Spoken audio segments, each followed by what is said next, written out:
Hey, y'all, welcome to Geek Freaks. I am Frank, and I'm joined by Thomas. Hello, everybody. Thomas is a pretty familiar voice. You guys should definitely hear him from other things. But today's a very special interview. We're going to be discussing Thomas's brand new podcast, the Sick Burn Podcast. Thomas, can you just give us a quick rundown of what this podcast is? Yeah, absolutely. So for all of you out there, again, you probably have heard me maybe somewhere in some Geek Freaks podcasts over the last few years. And yeah, what really got me into podcasting was I got out of the hospital because maybe a lot of you don't know this, but I was actually in a plane crash. Mm-hmm. I was pretty badly burned over somewhere between 60 to 70% of my body.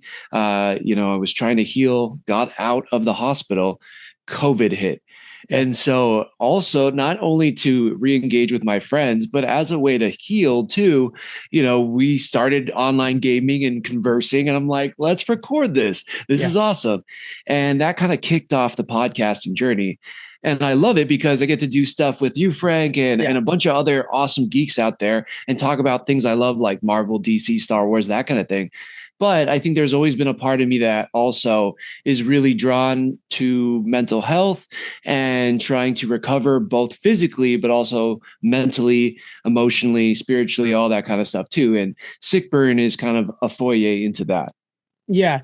Now, with the Sick Burn, you're trying to incorporate the beginning of it like a tragedy, some chaotic event in somebody's life, and then you're transitioning into humor and recovery. How is that possible? To me, it seems like it's such a hard concept to embrace, and here you're finding so many people who share that journey.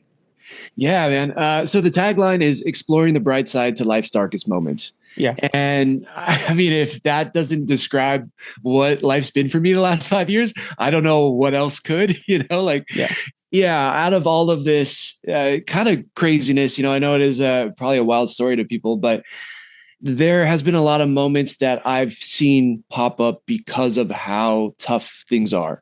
Mm-hmm. When you're so low, when you feel like you have nothing. I mean, for me, my whole life changed in literally like a blink of an eye, lost career and identity and ways that my body worked and all these different things that just instantly kind of got taken away from me.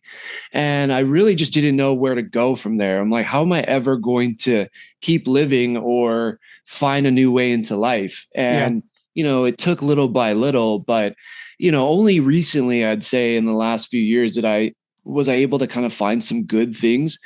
And it also reminded me of things I could reflect on when I was at my lowest, that I'm like, you know what, that kind of was funny, or that kind of was awesome, and which sounds wild to say, but I think, it is this place where I think out of the darkest, toughest moments, there are things we can take away from it. There are good things that are there, and there are cool, things that present themselves to you that never would have because of this low moment.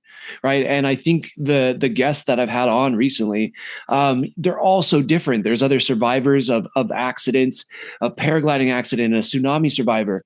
But then there's also people who just think, how am I going to carry on with my life? Like I might have to, move back in with my parents after I had this crazy, insane career and then I lose everything. Right. And there's comedians and chefs who change their life around because they were doing one job and it basically just got clipped and they had to figure out what their next life was about. So I think there's so many people out there who experience tragedies and loss and pain, but you have to carry on. And so for me, it's finding where that wisdom is. It's finding the mindset that they use to kind of carry on. And it's finding where was the bright spots that you were also just telling yourself when life felt like it was crumbling around you. So, yeah. In what you call the darkest and toughest moments, what is some of the commonalities you're finding amongst all your guests, including your own story? Oh, man. So I think there is this belief, it's this kind of interesting because I don't know if I had it for a long time. Doing podcasts like this, being a guest on your show on Geek Freaks, gave me so much confidence. And the more people I met in podcasting, the more I was like, maybe there's something here. Maybe I'm still useful. And I think that was a giant fear that I had, was like, I'm never going to be like useful again. I'm never going to be able to do anything of value again. And I think in my guests, there is this belief that I gotta keep going. And then there's other ones where I'm like, I can make it to whatever the other side of this is. Right. So, yeah, you're in this dark tunnel and, you're like, hey, I can't go backwards. All I can do, there's just no room. I can't turn around. So all you can do is keep moving forward. And now I think we've recorded 5 or 6 episodes now. Hmm. There's just this belief that we're going to make it on the other side. That's something you're finding with And everybody. They all have that belief in the end. I think so. Yeah. Yeah. It's so different. There's so many different things, and yet they merge. I think that's a really good question. But if I could just surmise it briefly without thinking about it too deeply, Right. it's that they do believe that there's light at the end of the tunnel. Okay. And I got to just keep walking towards that. I'm just going to keep moving towards it. And yeah, I think that's the thing that I'm finding the most maybe connectivity out of everybody. One of the things you mentioned was you having a fear of whether the self-confidence problem. I will tell you, as a personal friend of yours, we reference you when you go to conventions as like shameless Thomas. What we Yeah. really mean is fearless.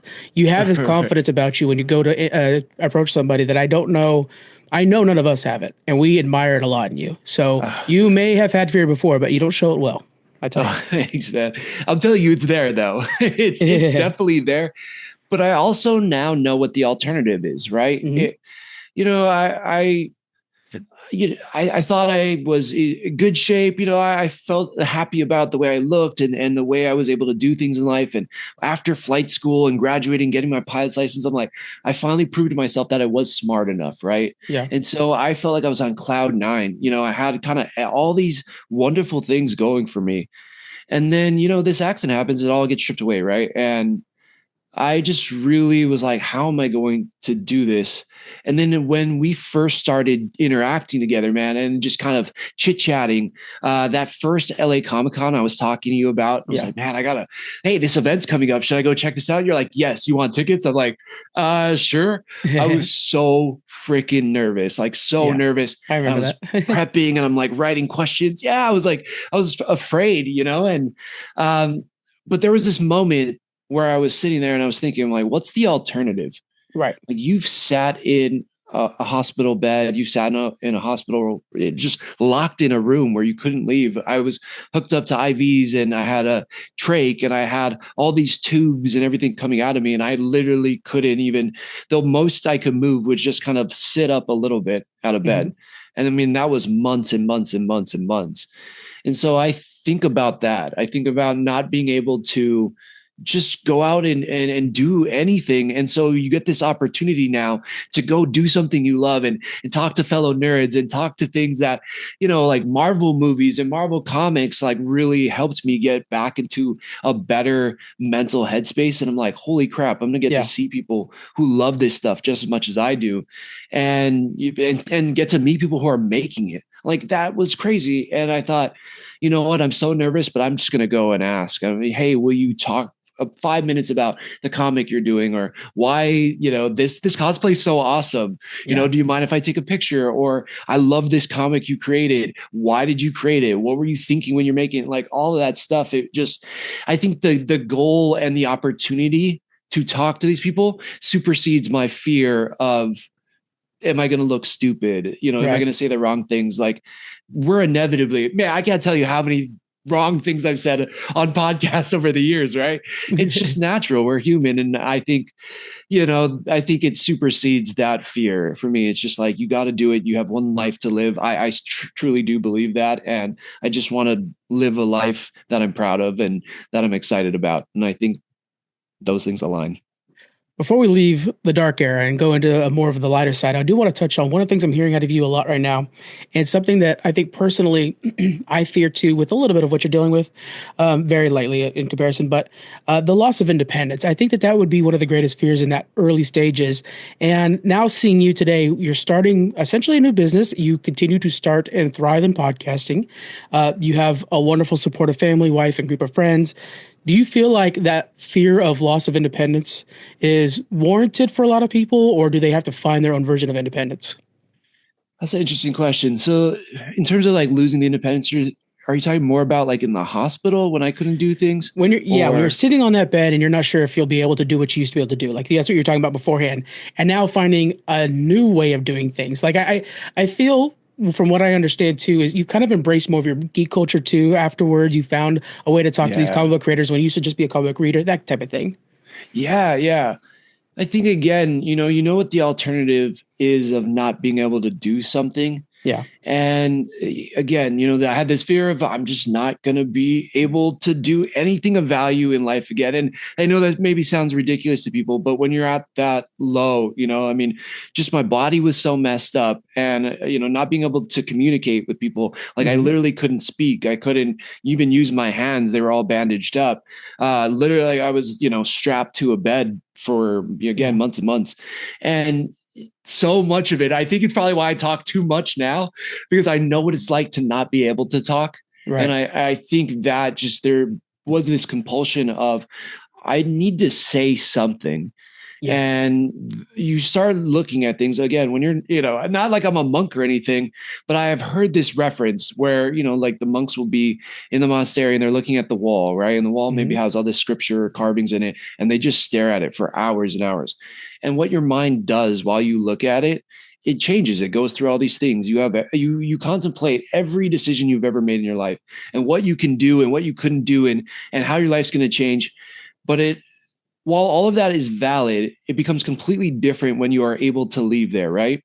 Right. And you're right. I wouldn't have been able to even leave or have healed up as well as I did if it wasn't for family, friends, support, but I think it just this opportunity comes along and I started just leaning into the things that I really loved and I really cared about.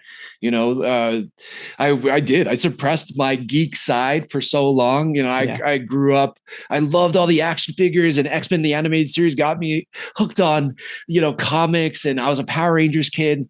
And all of that stuff went away because I wanted to be cool in high Of school and I course. played football. Yeah. And I like wanted a girlfriend and, Hmm. more in college and all these things. And then my job out of college, like nobody was really like that. So I kind of just stuffed that down. Right. And Well, you worked at yeah, Oakley too, which I would have to say is pretty sports brandy, yeah, yeah, It doesn't fit the definitely. culture. Totally. There was like a few people who kind of, but you had to pick and choose who you could talk Right. about that stuff with, right? For me, I didn't want to like shout it from the rooftops about any of this stuff. And again, I got out of the hospital, and it's yeah, I think this is what saved me, truthfully, mentally. I was so broken and talk about depression and just not knowing if I wanted to. I mean, this is gonna sound dark, but truthfully, I didn't know if I wanted to be here. Right. And the things that kind of kept me in the game, along with friends and family support, was like I gotta lean into things I care about. Yes. And this became podcasting. This became, listen, I've always loved Marvel. Like, I want to talk about that more. Or, I've always loved video games, and I really haven't had a space or an opportunity to ever really talk about this. Why don't I just do that? Or comedy, bringing my friends who I used to do improv with, and like we would just laugh. All of these things became part of the healing and showed me that maybe there was still a way that I could contribute to this world, or I still had something to give. Yeah. And that allowed me to kind of see maybe there is some type of independence there too, Hmm. For people who feel like you lost it, I think it's just taking one little step in a direction you care about. Like we hold ourselves back so much, and the thing between our ears can be our biggest ally. It can also be our biggest enemy. Oh And yeah. we're so nervous about how other people are going to judge us, or what our parents are going to think, or what our friends are going to think, or what our, significant other is going to think. And all of that can be valid. But if you are stuffing down a part of you that you really feel strongly about or connected to or want to share with the world, that's a tough place to be, not being able to share it. Right. I think again, this is probably heavy or a little crazy maybe to say, but you gain more of yourself. You get to live more freely as you are able to express yourself more. And I'm not saying that road's going to be easy. I'm not saying it's going to be a walk in the park. There are aspects of society now that pushes against you being yourself. But I also feel like there's no other way to live. Right. Truthfully, again, you got to be careful with it. But I think it's better to lean into that and just taking those steps, gaining a little bit of that independence for who you are and Yeah. owning it is so freeing. It's almost a better independence because it's more you than Yeah, what you're trying to play by before. right. Let's talk about where that uneasy road leads to. We have your new podcast, the Sick Burn Podcast. Link in the description. Make sure you're clicking around, guys. This is you've developed podcasts in the past, obviously. Challenge accepted, Joystick Show, probably more in the future. But this one was very unique. You have a studio for this one. Can you describe what it's like to set up that studio for this podcast? Man, let me tell you, that was should have been way easier than I thought it was going to be. Right. Yes. So, for the 5-year anniversary of my accident, I put out a video kind of describing it. It is on the Sick Burn page. It's on my Mhm. personal page. But I really did not want to announce that I was going to do this podcast. I, again, talk about fear and just thinking like, this is crazy. Who's going to come and listen to me talk about positive mental health and digging your way out of a terrible situation or that kind of stuff? You know, it's Right. like, I'm not an expert. I know I'm not a mental health expert. I just, been in a lot of therapy. So, but regardless, I put out that video and in it, I wasn't even going to say this. I was like, I actually said to my wife, I was like, I don't know if this is something I want to say, which is I've been thinking about this podcast. I kind of want to do it, but I don't know if I want to announce it here. And she said, if you don't announce it in this video, you shouldn't do it Sounds small because steps. yeah, but I loved, some people be like, that was kind of rough, but I really appreciated that push. I was like, you know what? Yeah, why not? Let's announce it. Let's do this. Right. And then from that video, the outpouring was so incredible and it was so overwhelming and it was so wonderful. I really didn't expect it, but somebody who I didn't even realize was kind of following me said, "Hey, I'm working with the studio actually here in San Diego where I live." And it wasn't too far from where I was actually living at the time. And he was like, "Hey, you said you mentioned you wanted to do this podcast. Maybe you should check out this studio." And so I'm like, all right, and I started going through all this list of different places. And yeah, I really wanted to just try to take this podcast to a different level. And I go there, meet everybody there, all wonderful. It's called Voice and Video in San Diego. If you have any type of video producing things that you want to do anywhere in Southern California, they have all this kind of crazy, amazing, like movie quality equipment. But we met with them and I kind of told them what I wanted to do. And just through us kind of chit chatting, working it out, yeah, we were able to kind of land on something. And yeah, so far, all 6 episodes have been recorded there and they've just been wonderful to work with. But it has been a slow process of building out Yeah. the set and figuring out how we're going to film it and the audio, a lot of what as an audio expert. But it has been a slow process. It's been a labor of love and it's been a lot of fun. As you've had these interviews, I'm sure it's tweaked and evolved over time, as natural for any podcast. How have you felt the transition going from the tragic beginning to the humorous ending? How has that changed over time? Because it feels like it's a very tough transition in the middle of a conversation. Yeah, I think what's good about it, based on what we've both done for so long. I mean, you a lot more than me, but it's like a lot of preparation goes into this, right? It's like the funniest thing. Anytime you hear somebody who was like, "I just want to start a podcast," Oh, you're I like, know. "Oh, okay," like I'm down. I think that's awesome. You should do it. But also, like, do you know about this, right? And then you have like Mhm. A through Z on all the things that you think they need to set up, right? Oh, yeah. Right. So part of that, all of my guests, I usually speak to them kind of pretty in depth before we ever record, so they know what it's about. Not just for me and not just for what the show is going to be, but for them too, to understand what the expectation is for the show. Because that's the idea is we're starting from a place of, hey, this was really hard thing in your life. This was there was trauma there was pain, there was this crazy accident, whatever, right? But the Mhm. goal of the show is not to stay there. The goal of the show is to talk about how you got out of that, how you moved on, how you found peace, how you found success, how you work towards a happier life.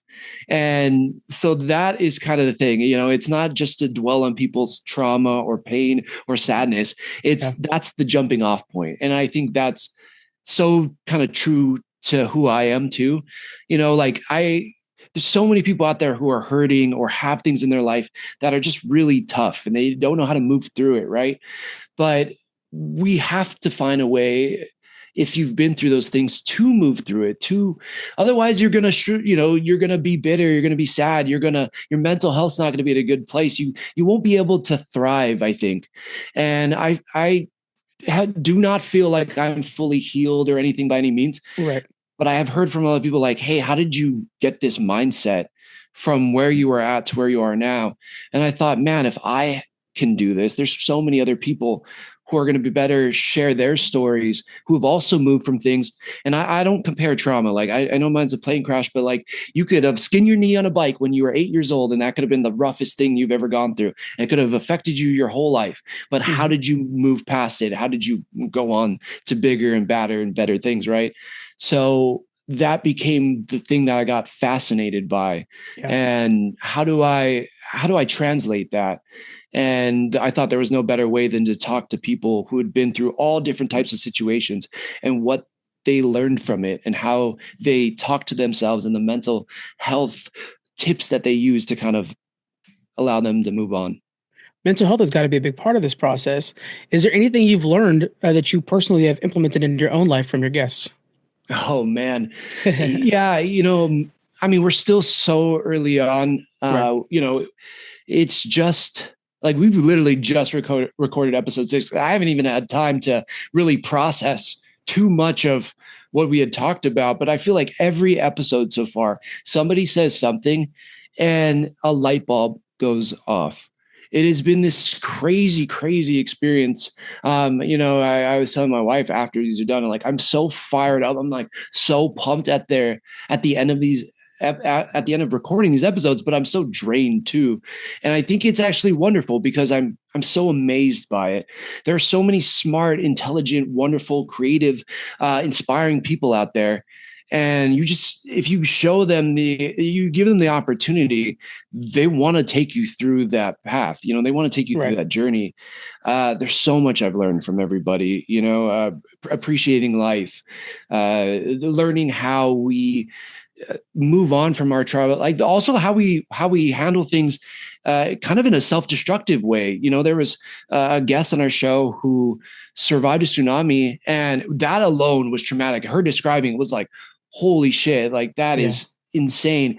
But then she got addicted to drugs and alcohol down the road and didn't see how those two things were connected. But then later on did see it when she went to school for it, and talking about how they both had intersected in her life and made things hard, but also she needed both of these things in her life to take her to where she is now. And she's thriving and like helping so many people. And she's a coach and an author and a podcaster. And, it's been pretty amazing. So I think every guest has shown me something different about their trauma, their pain, their tough thing in life.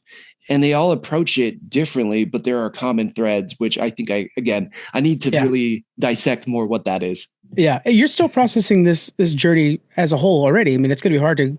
One of the things I'm picking up just from even this conversation, and she's a great example. You're like, are you going to lose that independence? And you could go one of two ways, and you can go to where you're so independent you become isolationist, which sounds like drugs and stuff like that. That could be that path. But then she finds recovery, humor through community, and that's getting yourself out there, accepting your situation, and finding a new way forward. And now she has a community. She does a lot of community work. And it's also kind of what you're doing with Sick Burn.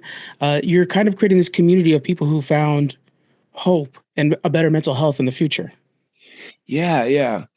I mean, I think that's the thing. It is for anybody that wants some inspiration or who wants to improve their mental health or just their whole emotional demeanor, right? Like just feeling like, man, okay, everything's going to be okay, right? Right. But there's some people, I think there's a lot of people right now who just feel like nothing's going to get better. Mm-hmm. Like they look at the world and the news and we think, man, this sucks. And how is anything going to improve? But one thing I learned from this terrible situation where, they said I had a less than 10% chance of surviving is that even at that lowest moment, even with all the pain and the pain medicine I was on and everything, it's like, no, there are still good things there. The people that showed up for me and the people that just wanted to be there because, I had connected with them at some point in life is an amazing thing, even though I couldn't even see it when I was in the muck. Right. And I think there's so many people who are talented and creative and smart and capable, but they just see the bad. Yeah. And I just wanted to show that there's another side to it. So even if you don't think you need any of this, there's just so many things you can learn. And I truly do believe you can learn something from everybody. And yeah, these lessons I think are just going to keep presenting themselves. And yeah, I just want to help really everybody. I mean, Yeah. truthfully, and whoever can take something away that helps better their lives is a win for me. Well, and leading up to the release of Six Burn, which is out today, as you guys are listening to this on the 28th, you've been putting out a lot of videos, a lot of content talking about some of the mental health struggles that you're dealing with and some improvements over what you're learning. Has there been any feedback from the community you're building over there that you've seen like some impact from what you're sharing? Yeah. Surprisingly, I've done a video on anger or anxiety or loss, and Yeah. some of the feedback has really blown me away. Again, talking about fear, throwing something out on the internet, like it was Oh, scary I enough to know. talk about like a Marvel movie, Yeah. let alone like your depression, right? Hmm. So it was definitely a scary process, but I think the feedback, I don't know. Maybe there is an added benefit to saying like I was a plane crash survivor. It's like Right. hard to argue you wouldn't be depressed in that situation. Of course. So to move out of that, you have to learn something. And the tricks that used to work for me before my accident didn't work anymore. I used to just beat myself up. I used to just say like, hey, you're not strong enough. You're not smart enough. You're not fast enough, whatever it was, right? And I listened to David Goggins' book all through flight school to try to power me through this. And it was up into that point in my life, it was the hardest thing I'd ever done. And those tricks, though, once I was in the hospital, didn't work for me anymore. I couldn't like beat myself up enough to like heal. Yeah. It was like I can't like force myself to heal faster. I'm not Wolverine. So it's like even he can't really control it. So Yeah. it's just like I had to learn new tricks on how to move through life and how to move on and to stop looking at things that were, like a destination and more just like a direction. But yes, I think the feedback from other people to digress, it has been wonderful and it's been surprising. And I just hope that it really does help other people as much as possible. And like, I just kind of want to be a resource. Yeah, and I think that's something that you're definitely doing. You're creating that community. People are seeing a lot of really great inspiration from you. Looking at Sick Burn, and I know you're early in your journey, but the journey hopefully will last a long time. Where do you want to see this journey go for Sick Burn? Yeah, that's funny. So I think when it comes to podcasting, we get so stuck on the numbers, right? Like, Yeah. man, this download, this listener, and we've made X amount of episodes or what, right? Like it becomes very much like an old life for me with sales. It became about the numbers. Like, am I hitting this goal? Am I hitting this percentage? And I was very successful, I feel like, in my old life, but I was miserable. I was making more money than I ever made in my life, but I just kind of Hmm. hated what I had to do. And I just the people I was around, everybody was so angry or like mad and they just didn't seem happy. And that's ultimately what made me move out of aviation. And so, I think that's still there, but also keeping in mind what I couldn't do. You talking about independence, like I wouldn't have even had the opportunity to do this podcast. So Yeah. truthfully, the goal is just to keep making more. There's a author I really like and a speaker, Simon Sinek. He calls it the infinite game. So I just want to stay in the infinite game, and I want my episodes to be as good as I can possibly make them. Every episode, hopefully, take nuggets of wisdom from other people and what they've overcome, and share that with others. Just be a resource out there that other people can kind of lift up their lives and start seeing more positivity out there. Yeah. If there is so much negativity in the world, and if you only focus on that, that will be all that you see. But the other side must also be true. There must be positive things that if we are neglecting, that also exist. So now how do we focus on that? And I think that is something that I want to put more out in the world and just build a community of people that are just more open about talking about these things, support each other, and then let's all just find this like positive, healthy space to just, I don't know, support one another. I don't know. I can't think beyond that. And as long as I get to keep making these, I think that'll be a win. Yeah, it reminds me so much of E.B. White. He's the writer for Stuart Little. And if you guys have ever read the actual book, not just the movie, which is good, but if you ever read the book, at the end of the first book, it really doesn't have an ending. You're reading basically the first chapter of a long saga. And when E.B. White was asked about that, and like, why doesn't it have an ending? He says, it's not about an ending. It's that Stuart Little has a good car and he's pointed in the right direction. And that's what matters. And it sounds like you've got a good car and you're pointed in the right direction, like E.B. White wanted. So I think that's really pretty impressive. That's amazing metaphor to connect this with. That's high praise. Like, I feel like Stuart Little still like inspires and teaches people today. You know, it definitely does. Yeah, it's awesome. So we have Sick Burn out today. You guys can be following it up as we're talking about it right now. Just recapping what we're going over here. Again, it's a place where you could hear about tragedy, but most importantly, growth and where people are today. Through humor, through good storytelling, and sharing. And I think that's so important, is that you, again, don't become isolationists. You build these communities. I think it's really good work, and I wish you the very best luck with Sick Burn. Thank you, man. Thank you. One thing you kept saying was independence. I want to ask you, like, what does the independence mean to you? And how do you think that's shown up in your life over the course of this podcast? I think independence also is purpose in a way, like to have a purpose that's not aimless. Otherwise, you're a ship in the water at adrift.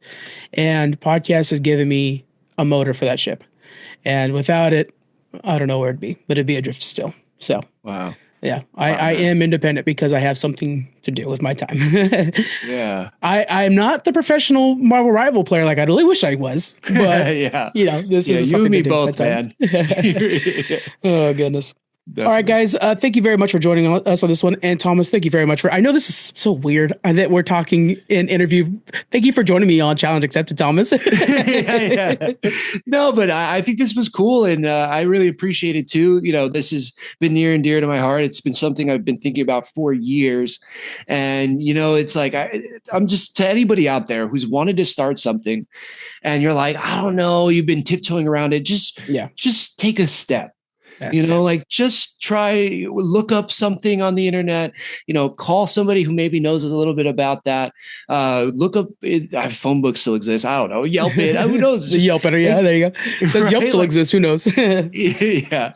But it's just take little steps in this life. You never know what the opportunities are going to show up and what you're going to be able to do and where you're going to go. Getting to meet you and starting Challenge Accepted and joining Geek Freaks and, going to different conventions and hanging out with you in person. It's like none of that would have existed if we didn't just take steps to make a podcast and then take steps to like start a new podcast. And, it's just amazing where these roads have taken me, far beyond what I'd ever thought I'd be able to do again, because never thought I'd be able to do anything again at one point in my life.